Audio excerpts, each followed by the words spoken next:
لیکن ہم ہندی مسلمانوں کے لیے ایک عظیم تاریخ 6 رجب المرجب سرکار غریب نواز سے بھی وابستہ ہے، اور تقریباً پورے عالم میں پھیلے ہوئے ہندی مسلمانوں، بر صغیر کے تمام مسلمانوں کے زبان پر ایک لفظ جاری ہے، چھٹی شریف۔ چھٹی ہو سکتا ہے بچے کے پیدا ہونے کے 6 دن بعد جو کی جاتی ہے، یا اس کے لیے ایک چھوٹا سا رسم کیا جاتا ہے، اس کو چھٹی کہا جاتا ہے، لیکن مسلمانوں کے درمیان جب بھی چھٹی کہیں گے تو کسی بچے کی نہیں بلکہ سرکار غریب نواز کی یاد آتی ہے۔ سرکار معین الدین حسن چشتی غریب نواز رضی اللہ تعالیٰ عنہ اللہ کی نعمتوں میں سے ایک نعمت ہے ہمارے لیے، اس ملک عزیز کے لیے اللہ تعالیٰ کی ایک رحمت کاملہ ہے، جن کے وجود مسعود سے، جن کے ورود مسعود سے اللہ تعالیٰ نے پورے ہند میں برکتیں پھیلائی، اور آج تک 800 سال کے بعد بھی وہ برکتیں دیکھنے کو ملتی ہیں۔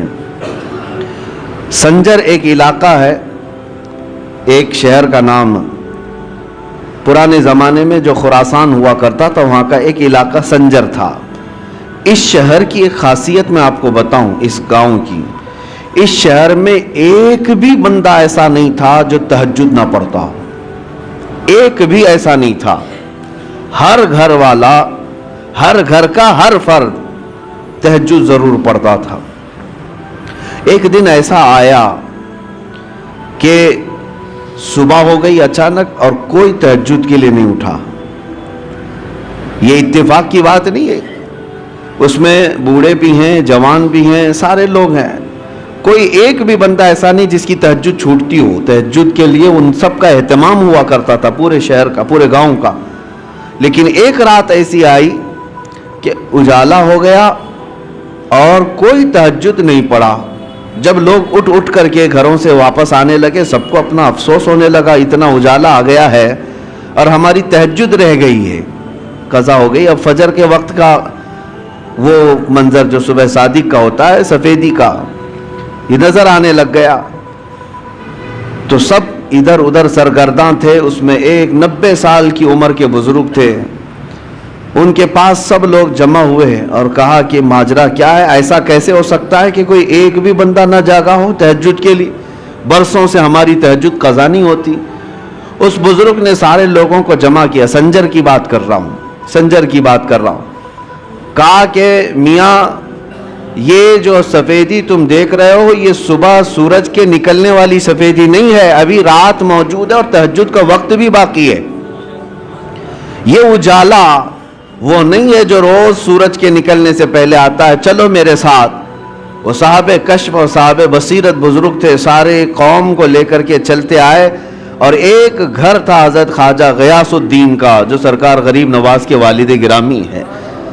اس گھر کے پاس آئے تو دیکھا روشنی وہاں سے نکل رہی ہے، اور ان کے گھر پر پوری سفیدی ہے اور پورے شہر، پورے گاؤں میں اجالا پھیلا ہوا ہے۔ اس بزرگ نے کہا چلو اس گھر کا یہ مسئلہ ہے، آئے گھر پر دستک دیا تو حضرت خواجہ غیاث الدین باہر آئے، پوچھا کہ کیا معاملہ ہے، تو مسکراتے ہوئے کہنے لگے آج میرے گھر میں بیٹے کی ولادت ہوئی ہے، اور اس کا نام حسن رکھا گیا ہے۔ یہ وہی ولادت ہے جس کو آج پورے عالم میں غریب نواز کے نام سے یاد کیا جاتا ہے۔ عزیزان گرامی وقار، جن کی پیدائش اس حال میں ہو کہ وہ آتے ساتھ پورے شہر کو اجالا بخش رہے ہوں، تو پھر جس ملک میں قدم رکھیں اسلام کا اجالا کیوں نہ عطا کرے گے۔ وہ کفر کی اندھیریوں کو چھانٹ کر کے ہمیں اسلام کی روشنی دینے کے لیے ہی تو آئے تھے۔ عزیزان گرامی، سلطان الہند معین الہند سرکار غریب نواز رضی اللہ تعالیٰ عنہ سے ہماری صرف محبتیں اور عقیدتیں وابستہ نہیں ہیں، بلکہ ہمارے ایمان اور اسلام کا رشتہ جڑا ہوا ہے۔ حقیقت تو بات یہ ہے کہ جتنے بھی صوفیاء اکرام، جتنے بھی مشائخ، جتنے بھی اولیاء ہند میں آئے، ان سب کی خدمات اپنی جگہ پر، لیکن آج علل اعلان ہم یہ کہہ سکتے ہیں کہ پورے بر صغیر کے چپے چپے پر آج کلمہ پڑھنے والوں کو یہ احسان ماننا ہوگا کہ کلمے کی تلقین بھی غریب نواز سے ہمیں ملی ہے۔ سلطان الہند سرکار غریب نواز رضی اللہ تعالیٰ عنہ کی بے انتہا وسعتیں، محنتیں، ان کی کاوشیں تھی جس کی وجہ سے اسلام آج ہر جگہ یہاں پر پھیلا ہوا اور چمک رہا ہے، اور اسی وجہ سے اب ہمیں ڈرنا بھی نہیں چاہیے کہ یہ غریب نواز کا پھیلایا ہوا دین ہے. ہاں ڈرنا بھی نہیں چاہیے، اس لیے کہ اس وقت کی بات جب وہ آئے تھے 6 یا 8 فقیر تھے ساتھ میں، فقراء کی ایک جماعت تھی، اور وہ دلی کی سرزمین سے ہوتے ہوئے جب اجمیر پہنچے تھے، تقریباً ہندوستانی سنی مسلمانوں کو واقعات معلوم ہے. کیا اجمیر والوں نے ان کا شاندار استقبال کیا تھا؟ کیا ان کے لیے پھول بچھا دیے تھے، ریڈ کارپیٹ بچھا دیا تھا؟ نہیں، وہ جس انداز سے اجمیر معلیٰ میں پہنچے تھے وہاں تو سخت مقابلہ تھا اور دشمنی کا سامنا تھا، حتیٰ کہ ان کو کسی درخت کے نیچے بیٹھنے تک نہ دیا جا رہا ہو، وہاں کے انا ساگر سے پانی نہ لینے دیا جا رہا ہو. ان حالات میں اگر کوئی اس زمین پر جمع رہ سکتا ہے تو وہ صرف عطائے رسول ہی ہو سکتا ہے. قرآن کہتا ہے جو لوگوں کو نفع دیتا ہے زمین میں وہ برقرار رہتا ہے، اور جو جھاگ ہے وہ اڑ کر چلا جاتا ہے. جو جھاگ ہے، کچرا ہے، وہ اڑ کر چلا جاتا ہے. سرکار غریب نواز یہاں تشریف لائے تھے، کسی کا قتل اور کسی کا خون کرنے نہیں آئے تھے، وہ انسانوں کو، اللہ کی مخلوق کو نفع پہنچانے آئے، جس کی وجہ سے آج تک زمین پر وہ برقرار ہیں. وہ جہاں پر آئے وہیں پر رہے، اور وہیں ان کی خانقاہ بھی رہی، وہیں ان کا مزار مبارک بھی رہا، بلکہ برسوں تک یہ معاملہ رہا. آج تو عرس میں لوگ جاتے ہیں، عرسوں کا معاملہ آج اگرچہ بدل دیا گیا ہو، لوگ اس کو انٹرٹینمنٹ کے لیے یوز کرتے ہوں، میں سب کی بات نہیں کر رہا، کچھ لوگ کمائی کے لیے، کچھ لوگ دھندے کے لیے. عرس اس لیے نہیں ہوتا تھا، بلکہ اولیاء اکرام کے جو عرس ہوتے تھے اس میں غیر مسلم بھی آتے تو اسلام قبول کر کے جاتے تھے. ان کی سیرتیں بیان ہوتی، ان کے کرامات کا ذکر ہوتا، اور ان کے خانقاہ پر پھر وہ اوراد و وظائف پڑھائے جاتے جو ان کی زندگی میں ہوتے تھے. تو جتنے دور دراز سے آئے ہوتے وہ اپنے دلوں کو صاف کر کے جاتے. کافر ہو تو ایمان لائے، گنہگار ہو تو توبہ کر کے صالح مسلمان بن کر کے جاتا. برسوں تک میں یہ بات اس لیے عرض کر رہا ہوں کہ وہ قبر میں جانے کے بعد بھی لوگوں کی اصلاح آج بھی کر رہے ہیں. قبر میں چلے گئے لیکن جو قریب آتا ہے وہ توبہ کر کے جاتا ہے، اپنے گناہوں سے سچی توبہ کر کے وہاں سے نکل رہا ہے. اور ایک دو نہیں، ہزاروں کے واقعات اس طرح ہے. کرامات اپنی جگہ پر، کسی کو بچہ مل جائے، کسی کو روزی مل جائے، کسی کو کچھ مل جائے، یہ اپنی جگہ پر. لیکن میں سمجھتا ہوں غریب نواز کے دربار کی سب سے بڑی کرامت یہ ہے کہ بے ایمانوں کو ایمان مل جاتا ہے اور گنہگاروں کو سچی توبہ مل جاتی. یہ سب سے بڑی کرامت ہے. عزیزان گرامی وقار، آپ کا آنا ہندوستان اس طرح سے نہیں ہے جیسے بادشاہ لوگ یہاں پر آئے. تیمور آیا یا پھر علاء الدین خلجی کی بات ہے، احمد شاہ ابدالی کی بات ہے، جن کے ذکر سے لوگ آج پریشان بھی ہوتے ہیں. بہت سارے بادشاہ آئے. وہ زمانہ ہی ایسا تھا کہ جہاں جہاں بادشاہ لوگ اپنے فوج کو لے کر کے جاتے، علاقے کے علاقے فتح کرتے ہیں. اب وہ آج بیٹھ کر کے اس کو ظلم اور انصاف کی تاریخ میں رنگنا یا پھر اس کے لیے کمپیئر کرنا، یہ ایک الگ بیوقوفی کی بات ہے. وہ دور ایسا تھا کہ زمین جس کی ہے جو طاقت کے ساتھ استعمال حاصل کر لے، اس طرح سے معاملہ چلتا تھا. آج کے دور کی طرح نہیں ہے. جبکہ یہاں ہندوستان کے جو راجے مہاراجے تھے تو کیا وہ ماں کے پیٹ سے زمین لے کر کے آئے تھے؟ وہ بھی قبضہ ہی کیے تھے. ادھر ادھر جاتے تھے اپنی فوج کو لے کر کے، جتنا حصہ ان کے حصے میں آ جاتا اس پر قبضہ کرتے تھے. لیکن یہ سارے بادشاہ جتنے بھی آئے، ہو سکتا ہے زمینوں کو قبضہ کیا ہو، تخت پر قبضہ کیا ہو. غریب نواز اس طرح سے نہ قبضہ کرنے آئے تھے نہ زمین لینے آئے تھے. مجھے بتاؤ، اگر زمین ہی لینے آئے تھے تو سرکار غریب نواز کا محل کہاں ہے؟ سرکار غریب نواز کی پراپرٹی اور جائیداد کہاں رہ گئی؟ ان کی کھیتی باڑیاں کہاں ہیں؟ کچھ نہیں ہے سوائے اس مزار مبارک کے حجرے کے. غریب نواز کے پاس کچھ نہیں تھا، بلکہ آپ کے پاس جو جبہ تھا جو پہنتے تھے 16 کلو کا ہو گیا تھا. 16 کلو کا جبہ ہوتا ہے کوئی؟ کیوں 16 کلو کا ہو گیا؟ ایسا نہیں ہے کہ 16 کلو اس میں موتی تانبا ہیرا سب لگا دیا گیا تھا، بلکہ اتنے سالوں سے اس پر پیچ پر پیچ لگاتے چلے گئے، پیوند پر پیوند، تو جبہ بڑھتا بڑھتا وہ 16 کلو کا ہو گیا تھا. سوائے اس کے ان کے پاس کیا رہا؟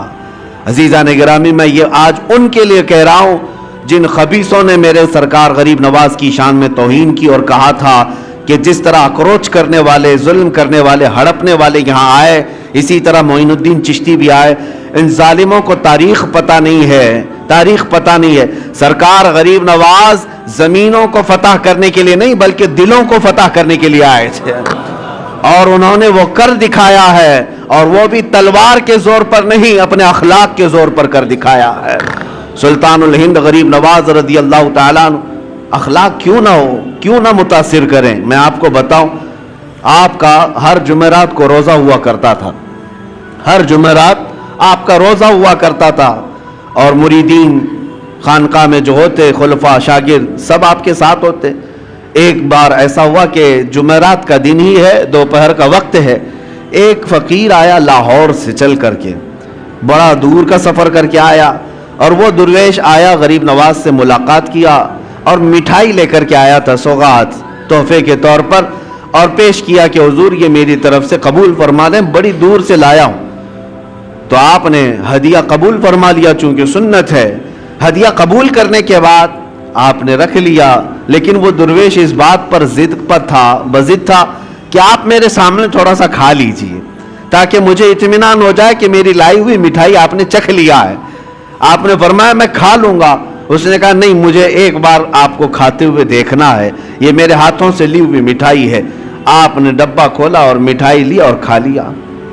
جمعرات کا دن ہے، یہ عام لوگوں کے روزے کی بات نہیں، سلطان الہند غریب نواز کے روزے کی بات ہے۔ روزہ ہے یا نہیں ہے اب کس کو پتا چلے؟ آپ نے مٹھائی خوب کھا لی، جتنا کھانا تھا، اور وہ اس کا دل خوش ہو گیا۔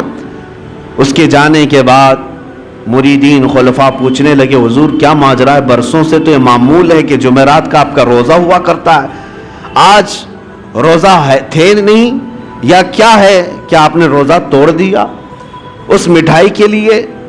غریب نواز رضی اللہ تعالیٰ عنہ نے فرمایا میرا معمول ویسی ہی تھا، جو جمعرات کا روزہ تھا آج بھی تھا، لیکن میں نے مٹھائی کھا لی۔ وجہ یہ ہے کہ روزے کی قضا ہو سکتی ہے، دل کے ٹوٹنے کی قضا کیسے ہو؟ اس کا دل اگر ٹوٹ جائے، میرا تو روزہ نفل تھا، فرض روزہ نہیں ہے، نفل روزہ ہے، ٹوٹے گا تو پھر میں قضا کر لوں گا۔ لیکن اس فقیر کا، اس درویش کا جو اتنی دور سے سوغات لے آیا ہے، دل ٹوٹ جائے تو اس کے دل کو جوڑنا میرے لیے اور سخت کام۔ یہ وہ اخلاق تھے جنہوں نے پورے دلوں پر حکومت کی ہے، یہ وہ اخلاق تھے جنہوں نے پورے دلوں پر راج کیا ہے۔ عزیزان گرامی وقار، سلطان الہند غریب نواز رضی اللہ تعالیٰ عنہ کے پوری سیرت میں ظلم کا ایک آنا یا ایک کائی برابر دکھا دے کوئی، میں مان لوں کہ آپ نے کسی پر سختیاں کی ہیں، ناجائز طریقے سے ظلم کر کے کسی چیز کو قبضایا ہے، کبھی ایسا نہیں دکھا سکتا۔ تاریخ کے جھروکوں میں جھانک کر کے دیکھے، ہماری نہیں غیروں کی لکھی ہوئی تاریخ سے بھی لا کر کے دکھا دو، غیروں کی تاریخ سے۔ یہاں پر جب آئے تھے ظلم کسی اور نے کیا ہے وہ یہ بتا نہ سکیں گے۔ ایک بار سے آئے ہوئے درویش مہمان کے لیے اس کے پاس کچھ نہیں تھا، نہ ہاتھی گھوڑا تھا، نہ تیر تلوار تھے، فقط ایک گدڑی پہنے ہوئے جب ہندوستان کی سرزمین پر آیا تھا تو اس کے مقابل میں عام لوگ نہیں اترے تھے، وقت کے راجے اتر گئے تھے۔ ہاں، راجہ پرتھوی راج اپنی ایک شان رکھتا تھا، فوج رکھتا تھا، ساری چیزیں، ایک درویش سے لڑنے کی کیا ضرورت تھی؟ ایک فقیر جو کوئی تلوار نہیں رکھتا، کوئی ہتھیار نہیں رکھتا، راجہ کو اس کے مقابل میں اترنے کی کیا ضرورت تھی؟ اس درویش کی طاقت کا سب کو اندازہ تھا، اور ہمیشہ سے یہ رہا ہے۔ اسلام کے متعلق یہ تاریخ یاد رکھو، ستیزہ کار رہا ہے ازل سے تا امروز، شرار ابو لہبی سے چراغ مصطفی۔ ہمارے ہاں کبھی بھی کوانٹیٹی نہیں دیکھی گئی ہے، ہمارے ہاں صرف کوالٹی پر ہی دار و مدار ہوا کرتا ہے۔ سرکار غریب نواز رضی اللہ تعالیٰ عنہ درویش گدڑی پہنے چند فقیروں کے ساتھ آئے، لیکن مقابلہ کرنے کے لیے پوری فوج کھڑی ہے، سپاہی ہیں، بادشاہ ہے۔ اتنے پر بس نہ ہوا تو جادوگر بھی لائے گئے۔ انا ساگر کا وہ مقام آج بھی موجود ہے، سب سے پرانے مندروں میں وہاں پر ایک جادوگر بھی رہا کرتا تھا جو کبھی باہر بھی نہیں آیا تھا۔ اور اس کے بعد جب اس تک بادشاہ راجہ کی یہ بات پہنچائی گئی کہ ایک درویش ایسا آیا ہے جو چمتکار پہ چمتکار کرتا ہے اور لوگ اس کے دیوانے ہوتے چلے جا رہے ہیں، آپ کچھ اس کی روک تھام کے لیے کریں۔ اس نے تقریباً 300 یا 500 پجاریوں کو بلایا، سب کو منتر دیے، کہا کہ ہم اس کا مقابلہ کریں گے۔ یہ میں آپ سے اس لیے عرض کر رہا ہوں کہ ہمیشہ تاریخ کو یہ دیکھتے آئیں حق و باطل کا مقابلہ، اور اللہ تبارک و تعالی حق کو ہمیشہ غالب رکھتا ہے۔ ایک درویش کے مقابل کے لیے 300 یا 500 لوگوں کو منتر دیے گئے، پڑھائے گئے، ٹریننگ کی دی گئی، اور اس کے بعد اسی پہاڑی کے دامن میں آپ کو بلایا گیا۔ آپ کے آنے سے پہلے وہ سب لوگوں نے دیکھا نہیں تھا کون آنے والا ہے، عام مقابلوں کی طرح اس مقابلے کے لیے بھی تیار تھے، جادو ٹونے کے ذریعے سے آنے والا کون ہے کسی کو پتہ نہیں تھا۔ لیکن جب سلطان الہند غریب نواز عطائے رسول ہیں، چہرے پر میرے مصطفیٰ کی وجاہت موجود ہے، نور ٹپکتا تھا پیشانی پر، جب آپ تشریف لائے، جب وہاں پہاڑیوں کے دامن میں قریب آئے تو بڑے سادھو نے کہا کہ اپنے منتر پڑھنا شروع کر دو تاکہ اس پر اب اثر شروع ہو جائے۔ عجیب حالت ہے کہ ہم نے تاریخ میں دیکھا کہ وہ 300 کے 300 دوڑتے ہوئے گئے، لا الہ الا اللہ، لا الہ الا اللہ، لا الہ الا اللہ، یہ کرتے ہوئے ان کے قریب آئے، اور اس کے بعد سرکار غریب نواز رضی اللہ تعالیٰ عنہ کے قدموں میں وہ گرے۔ آپ نے سب کو اٹھایا جو برسوں سے کسی جاپ میں تھے لیکن وہ مریدین کے حلقے میں شامل ہوئے۔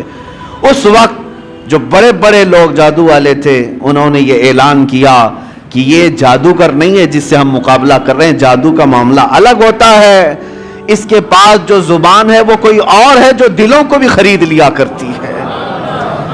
عزیزان گرامی وقار، مقابلے تو ہوتے رہے، وہ تنہا رہے، لیکن اللہ رب العزت کی ذات پر توکل اور یقین ایسا تھا۔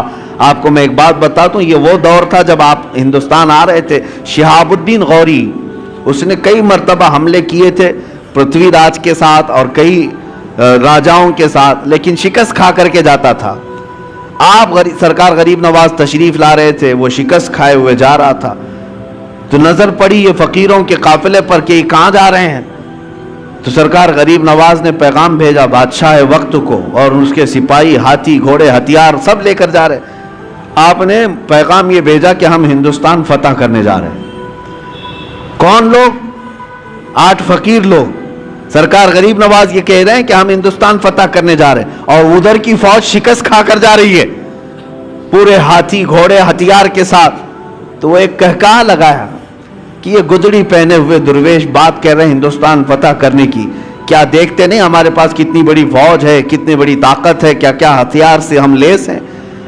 تو سرکار غریب نواز نے فرمایا بات یہی ہے، فرق یہی ہے کہ تم جب بھی جاتے ہو یہ ہاتھی گھوڑے اور ہتھیاروں پر بھروسہ کر جاتے ہو، معین الدین اللہ کے بھروسے جا رہا ہے، اللہ ہمارے ساتھ ہے۔ اور تاریخ نے آج دیکھ لیا جو اللہ پر توکل کر کے آیا تھا، 800 سال گزر گئے، کرسی ابھی ہلنے کا نام نہیں لیتی، آج تک وہ حکومت قائم ہے، دلوں پر قائم ہے، دلوں پر قائم ہے۔ عزیزان گرامی وقار، ہم تو ہم ہیں، غیر بھی ان کو سلطان الہند کہتے ہیں۔ سرکار غریب نواز رضی اللہ تعالیٰ عنہ کی عظمت کو آج تسلیم کرتے ہیں۔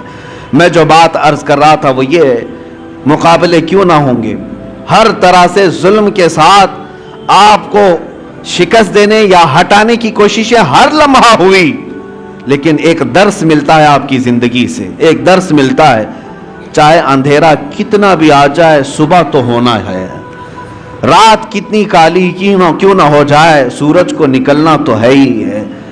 اس لیے میرے عزیزو، زندگیوں میں اگر کبھی کٹھنائیں آئیں، مصیبتیں آئیں، مشقتیں آئیں، تو ایسا نہیں کہ زمین چھوڑ کر بھاگ جائیں یا ہا ہو کر کے اپنے آپ کو بے قابو کر لیں، بے صبرا پن دکھائیں، نہیں، تھوڑی دیر انتظار کریں۔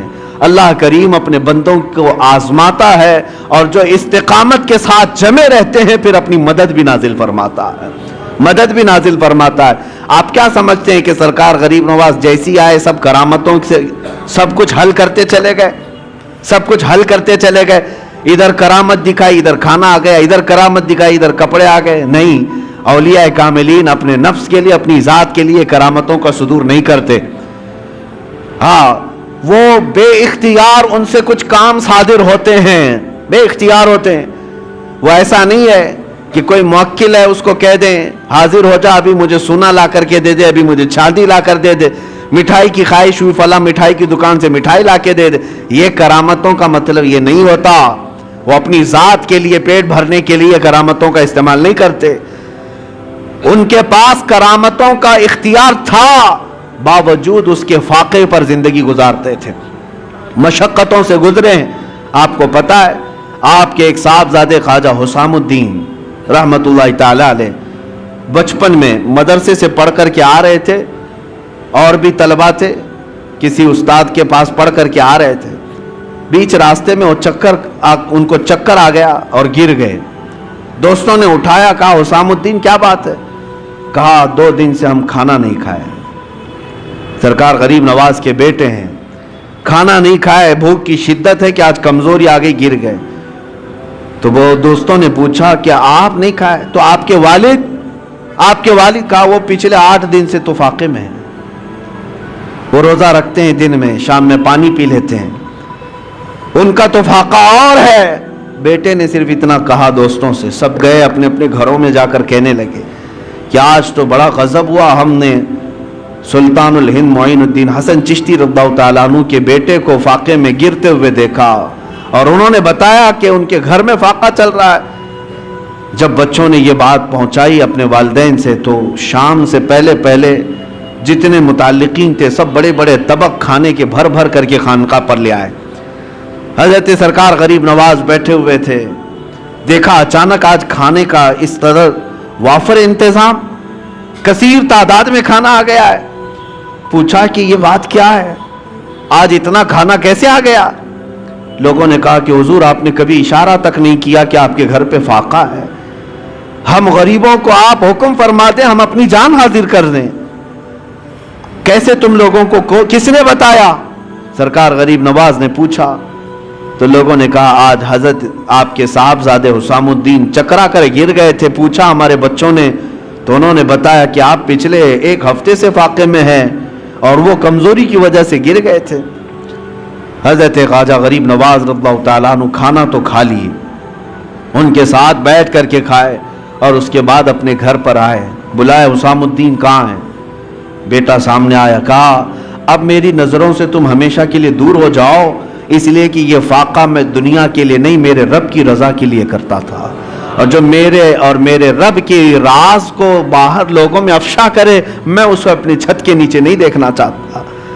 یعنی اس بات سے آپ اندازہ لگائیں کہ یہ نہیں ہے کہ کرامتوں کے ظہور اور صدور سے طبق کے طبق وہ کھانے اتروائیں، اگر وہ چاہتے تو یقیناً اللہ ضرور دیتا، وہ سونے چاندی کے قلعے کیے ہوئے محل میں رہ سکتے، لیکن اولیاء کاملین پہلے سٹرگل کرنا سکھاتے ہیں، مشقتوں کا سامنا کرنا سکھاتے ہیں، کیونکہ سنت مصطفیٰ یہی ہے، نبی پاک صلی اللہ تعالیٰ علیہ وسلم کی سنت یہی ہے۔ آج تھوڑی سی مصیبتوں پر ہم گھبرا کر کے واویلا مچاتے ہیں، حالات خراب ہیں، ادھر جاؤ ادھر جاؤ۔ ہوا کیا تمہارے ساتھ آج؟ کس نے تمہیں آج آزمایا ہے؟ وہ تلواروں کے نیچے بھی سجدے نہیں چھوڑتے تھے، آج تمہیں کون ہے جو اذانوں سے روکتا ہے؟ کون ہے تمہیں مسجدوں میں جانے سے روکتا ہے؟ کوئی نہیں روکتا۔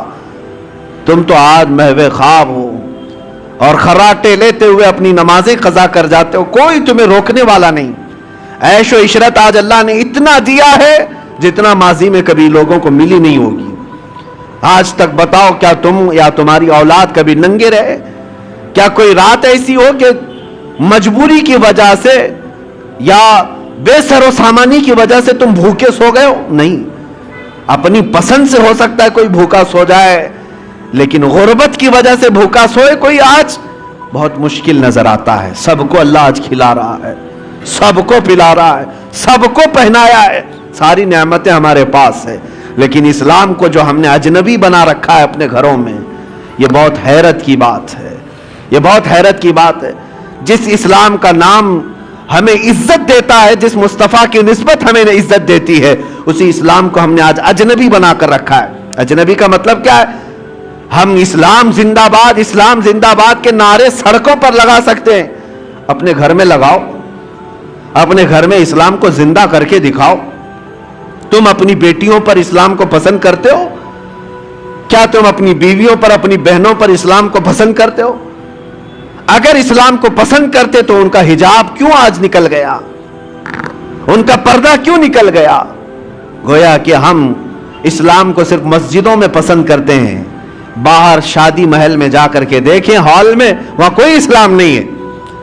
اسلام کو پسند ہی نہیں کرتا مسلمان، اجنبی بنا رکھا ہے۔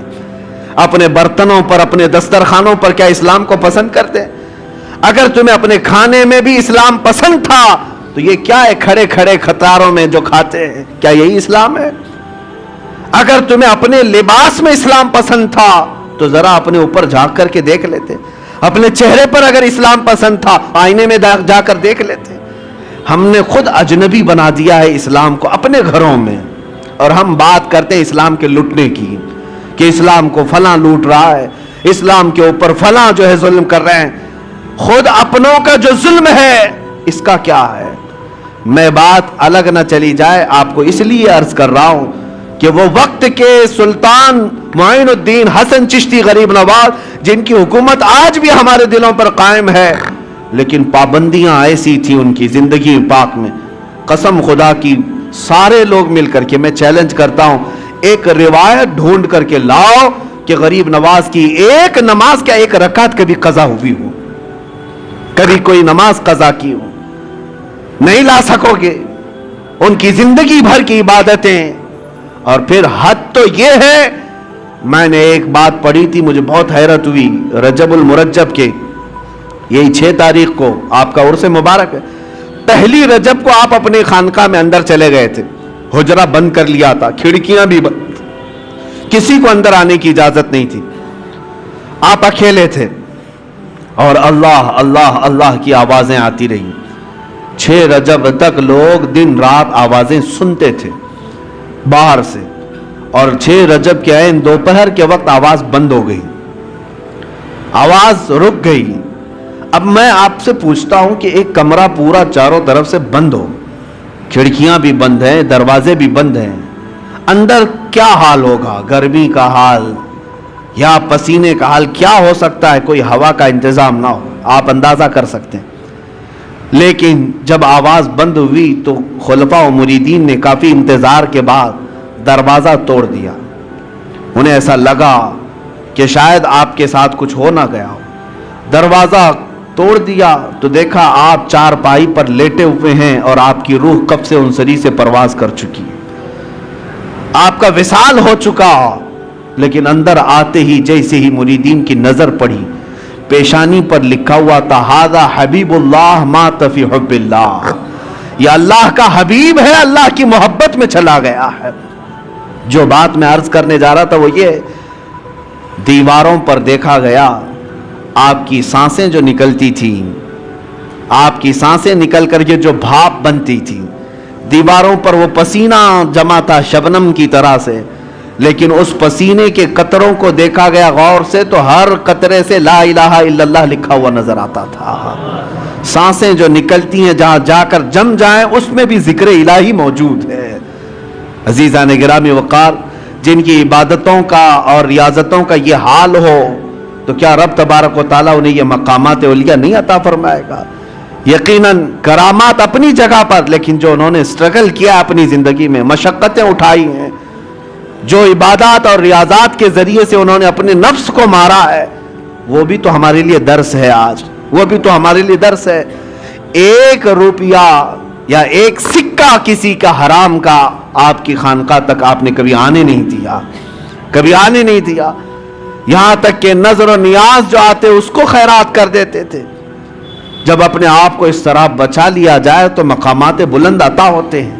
آج سلطان الہند غریب نواز کے عرس کا مقصد صرف یہ نہیں ہے کہ آپ جائیں اور ایک چادر چڑھا دیں، مہنگی پھول چڑھا دیں، اس غریب نواز کو ہماری چادروں کی کوئی ضرورت ہی نہیں، اللہ نے جنتی چادر انہیں پہلے سے پہنایا ہوا، وہ جنتی جوڑے میں ملبوس ہیں۔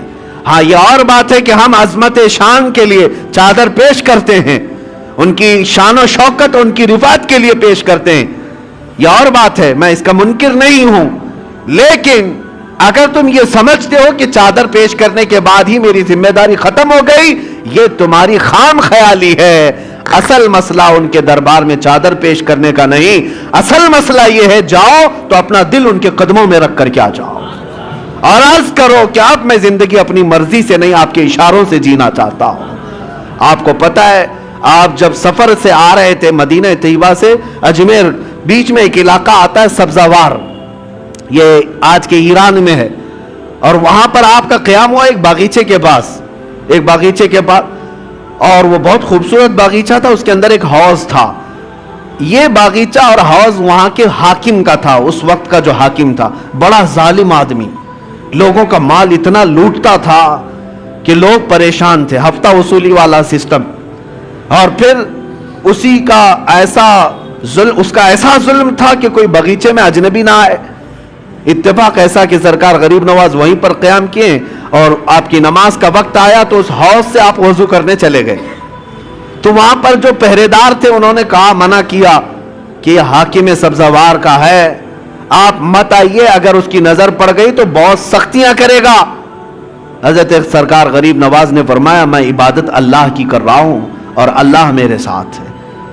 بس آپ نے وضو فرمایا، ابھی وضو کر ہی رہے تھے کہ وہ حاکم باغیچے میں داخل ہو گیا، جیسی آیا اور چیختا چلاتا کہ ایک اجنبی میرے آرامگاہ میں کیسے آ گیا ہے اور کیسے یہ حوض میں پانی لے کر کے استعمال کر رہا ہے۔ سرکار غریب نواز نے اس کی طرف کوئی توجہ نہ فرمائی، کوئی توجہ نہیں، وہ دندناتا ہوا قریب آیا، آپ نے پورا وضو فرمایا، وضو کرنے کے بعد اپنے قطرے چھڑک دیے اور پھر اس کی طرف ایک جمالی نظر ڈالی، اور وہ حاکم سبزوار دیکھتا رہ گیا اس حسین صورت کو۔ جو کرنے آیا تھا وہ کچھ اور کام تھا، لیکن قدموں میں گر کر کے توبہ کرنے لگ گیا۔ کہا کہ آپ جس وقت یہاں آئے مجھے پتا نہیں تھا، لیکن اب جس وقت آپ میرے دل میں آئے ہیں، عزم کرتا ہوں کہ زندگی بھر مجھے اپنے دامن سے دور نہ کریں۔ میرے عزیزو، سلطان الہند کے پاس آئے، لیکن حاکم سبزوار جو تھا غریب نواز کے قدموں میں گر کر معافی مانگا، توبہ کیا، اور اتنا ہی نہیں بلکہ واپس جانے کے بعد زندگی بھر لوٹی ہوئے مال کو سب کے اصل مالکوں تک پہنچایا، سب کو لوٹایا اور اپنا گھر بار بھی بیچ دیا۔ تب سرکار غریب نواز کے پاس آیا، کوئی نظر و نیاز لے کر کے نہیں، کوئی تحفہ تحائف لے کر کے نہیں، بلکہ آیا اور کہا، اب آپ کا یہ غلام سب دے کر کے آیا ہے، سوائے دل کے اب کچھ نہیں رہ گیا، وہ میں آپ کے پاس لے آیا ہوں۔ سلطان الہند غریب نواز نے قبول فرمایا، بیعت ارادت میں ہی نہیں بلکہ اپنے عظیم خلفاء میں اس کو شامل فرمایا، خلافت عطا کی۔ بعد میں تاریخ میں موجود ہے، سبزوار کے اللہ تبارک و تعالیٰ نے سبزوار کے ان کو قطب بنایا، اپنے وقت کے قطب تھے۔ کہاں ظلم و ستم کی داستان رکھنے والا، کہاں قدموں میں آ کر کے دل دینے والا اللہ کی ولایت حاصل کر جاتا ہے۔ میں یہی عرض کرنا چاہتا ہوں، تم تحفے تحائف اپنی جگہ پر جاؤ، اپنا دل قدموں میں رکھ کر کے آؤ، عرض کرو کہ سرکار مجھے اپنے ساتھ لے لیں، آپ ایک اشارہ فرمائیں میرے دل کی اصلاح ہو جائے۔ پھر اگر غریب نواز قبول فرما لیں، یقیناً زندگی کی کایا ہی پلٹ جائے گی، ایک نیا انقلاب دیکھنے کو ملے گا۔ اللہ کریم اس آستانے کو سدا سلامت رکھے۔ اجمیر معلیٰ کے فیوز و برکات اللہ تعالی ہماری نسلوں کو صبح قیامت تک عطا فرمائے۔ عزیزان گرامی، اپنے بچوں کو یہ نصیحت بھی کرو، یہ وصیت بھی کرو کہ ہندوستان میں ہم غریبوں کو اسلام ملا ہے تو وہ اجمیر معلیٰ کی دھرتی کا فیض ہے، سرکار غریب نواز کے احسانات ہیں۔ اس لیے کہ انٹرنیٹ کا زمانہ ہے، ڈیجیٹل زمانہ آنے والا ہے، کل کو چل کر کے کوئی ٹائی سوٹ بوٹ والا کوئی آئے اور کہہ دے کہ ہم نے اسلام پھیلایا ہے، تو ہمارے بچے تو گوگل والے ہیں، ہمارے بچے تو گوگل کے شاگرد ہیں، ان کو یہی نہ لگنے لگ جائے کہ سارا اسلام گوگل سے پھیلا ہے۔ اس لیے بچوں کو یہ سمجھاؤ، گوگل ہو کہ پوگل ہو، یہ بہت زمانے کے بعد کی بات ہے۔ سلطان الہند غریب نواز اس وقت اسلام پھیلا رہے تھے جب تو تار کا بھی سسٹم نہیں تھا، جب ٹیلی فون کا بھی معاملہ نہیں تھا، لیکن اپنی مختصر سی زندگی میں 90 لاکھ لوگوں کے دلوں میں اسلام کو روشن فرمایا۔ وہ ان کا احسان ہے اور یہ احسان صبح قیامت تک رہے گا۔ اللہ کریم سرکار غریب نواز کے دربار سے ہم سب کی نسبتوں کو ہمیشہ صدا قائم رکھے۔ عرض یہی کرتا ہوں اس غریب نواز کے دربار میں کہ ہماری سلامی وہاں تک پہنچ جائے جمعہ میں یہاں بیٹھے ہوئے ہر عاشق کو مولا اجمیر کی حاضری قبول فرما لے. خواجہ ہند و دربار ہے آلہ تیرا, کبھی محروم نہیں مانگنے والا تیرا. وآخر دعوانا الحمدللہ رب العالمین. السلام علیکم.